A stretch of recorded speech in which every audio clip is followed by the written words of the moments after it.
বিশ্বকবি রবীন্দ্রনাথ ঠাকুরের জোড়াসাঁকো ঠাকুর বাড়িতে জন্মগ্রহণ করেছিলেন।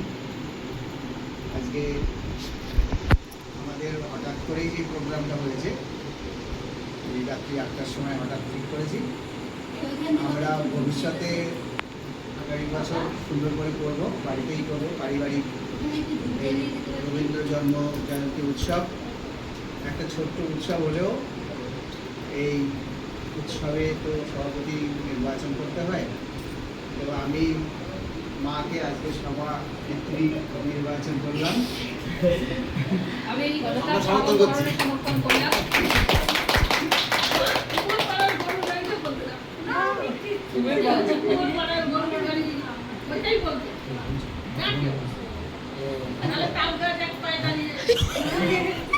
তুমি বলে দাও ঠাকুমা নয়।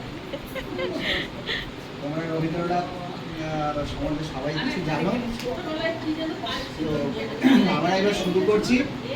যে যেরকম পারো, আমি জানি যে কেউই প্রস্তুত হয়ে আসনি, কারণ এত শর্টে হয়েছে।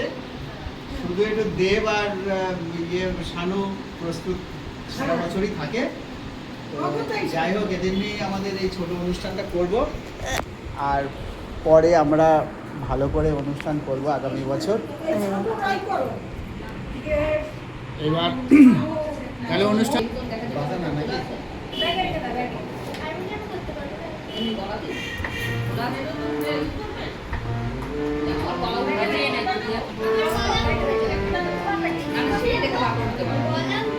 আমার